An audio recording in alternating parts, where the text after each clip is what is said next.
कार्तिक पूर्णिमा परे मार्गशीर मास गुरुवार आरंभ हेब। चलित वर्ष माणबसा गुरुवार नवेम्बर 21 तारिखर आरंभ होई डिसेम्बर 12 तारिखरे शेष हेब।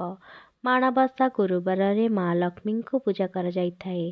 केही केही एहाकु धानमाणिका ओषा किंबा माणबसा बोली कहिथांती।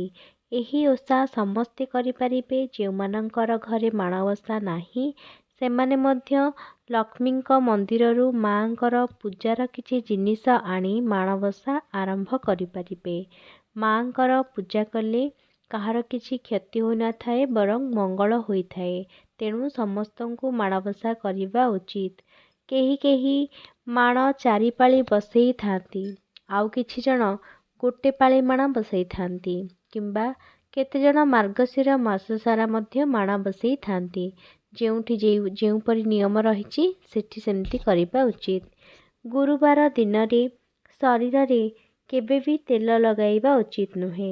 आउ एही माणबसा गुरुवार रे खई भाजिबा, आमिष, पिता, कषा, पोड़ा खाद्य, पियाज, रसुण एसबु खाइबा उचित नुहे। ता सहित घरर झाड़ू अन्य को देबा उचित नुहे। लाउ, मसूर डाली, छतु इत्यादि गुरुवार दिन रे खाइबा उचित नुहे।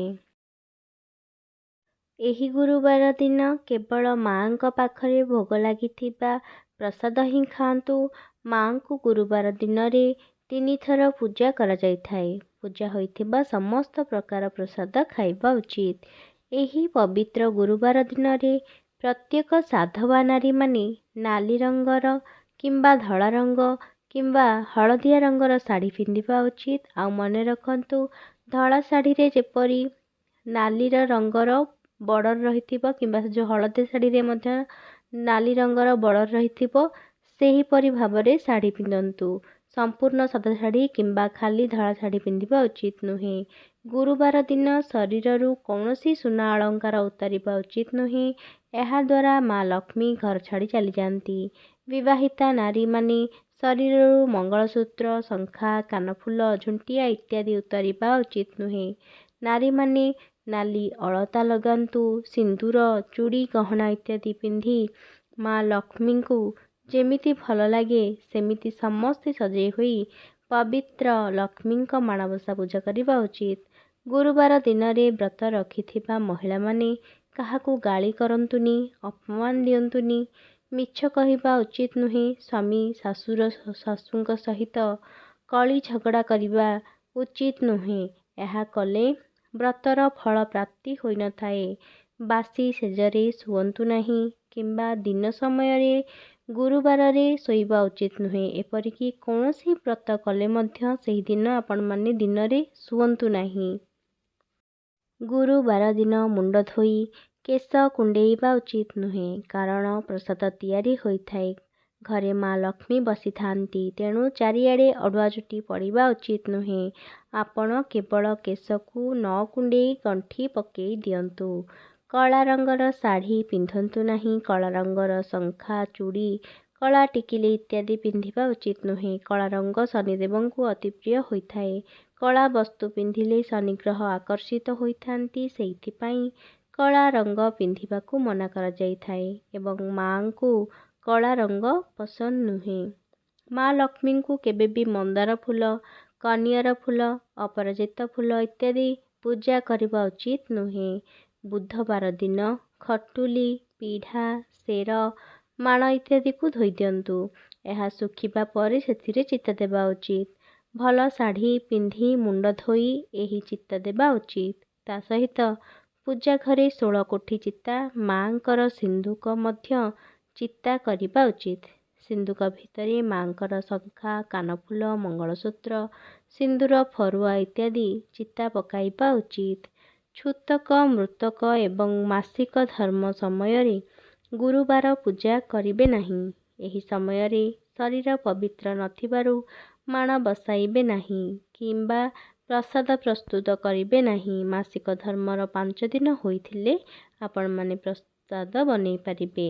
घरे काहार मृत्यु होई सारिछि एवं वार्षिक तांकर होई नहीं ताहेले आपण घरे माण बसाई पारिबे। कारण माण बसिबा केबे भी बंद होई न थाए। କାହା ସହିତ ଏହି ଦିନ କଳି କରନ୍ତୁ ନାହିଁ।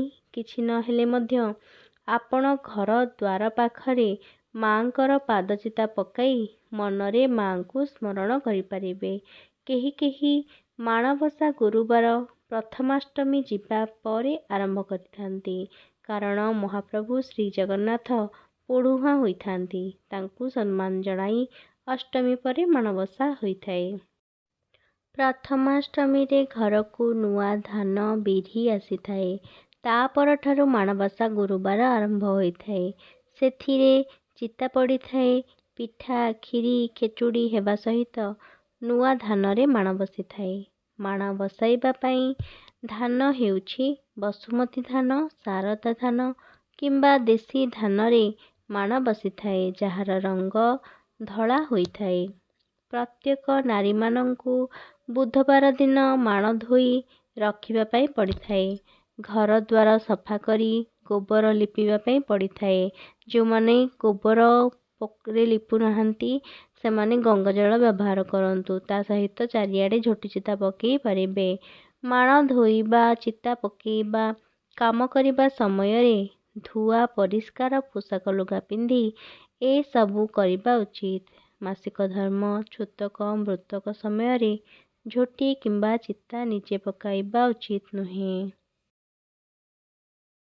ବୁଧବାର ଦିନଠାରୁ ପୂଜା ପାଇଁ ସବୁ ଯୋଗାଡ଼ କରି ରଖିବା ଉଚିତ। ଯେମିତିକି ପଦ୍ମ ଫୁଲ, ସୋରିଷ ଫୁଲ, ଗେଣ୍ଡୁ ଫୁଲ, ଆମ୍ବ ପତ୍ର, ବରକୋଳି ପତ୍ର, ଦୁବ, ଫଳ, ଆଖୁ, ମୂଳା, ଅଁଳା, ଅରୁଆ ଚାଉଳ, ଭୋଗ ପାଇଁ ପନିପରିବା, ଚାଉଳ, ଡାଲି ଇତ୍ୟାଦି।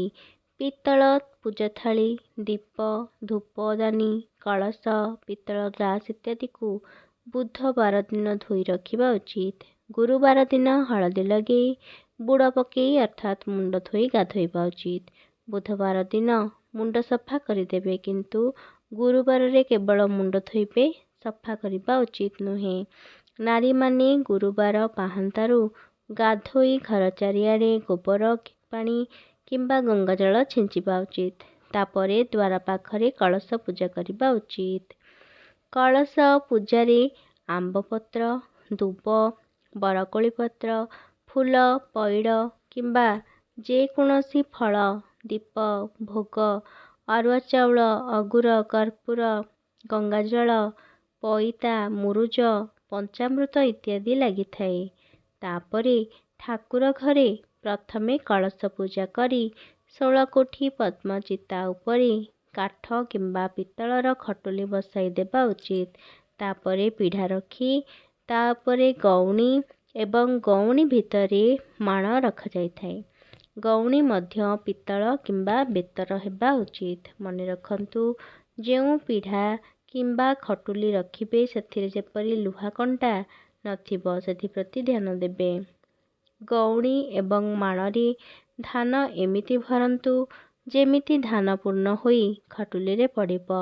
ତାପରେ ହଳଦୀ ପାଣିରେ ଗୁଆକୁ ଧୋଇ ସେହି ଧାନ ମାଣ ଉପରେ ରଖି ସିନ୍ଦୁର ଲଗେଇ ଫୁଲ ଦେଇ ତା ଉପରେ ଧାନ ମେଣ୍ଟାକୁ ରଖିଦିଅନ୍ତୁ। ତାପରେ ଏକ ନାଲି ଓଢ଼ଣୀକୁ ମାଙ୍କ ଉପରେ ପକେଇ ଏକ ଗେଣ୍ଡୁମାଳ ତା ଉପରେ ପକାନ୍ତୁ। ମା ଜଣେ ନୂଆ ବୋହୂ ପରି ଦେଖାଯିବା ଦରକାର। ତାପରେ ସମସ୍ତ ଫଳମୂଳ, ଆଖୁ, ମୂଳା, ଅଁଳା, ଡାଳ, ପଦ୍ମଫୁଲ ରଖନ୍ତୁ। ମାଣବସା ବହି ରଖନ୍ତୁ। ସୁଦଶା ବ୍ରତରେ ବ୍ରତ ପେଡ଼ି ରଖନ୍ତୁ। ଏହାପରେ ସକାଳର ଭୋଗ ଅର୍ଥାତ୍ 10 ପ୍ରକାରର ଫଳ ଏବଂ ଛେନା, କର୍ପୂର, ଗୁଡ଼, କଦଳୀ ଆଦିର ପଣା ଦେଇ ଧୂପ, ଦୀପ, ଝୁଣା ଲଗେଇ ମାଙ୍କର ବହି ପଢ଼ନ୍ତୁ। ଯଦି 10 ପ୍ରକାରର ଫଳ ନାହିଁ ତାହେଲେ 10ଟି ଫଳରେ ପୂଜା କରିପାରନ୍ତି।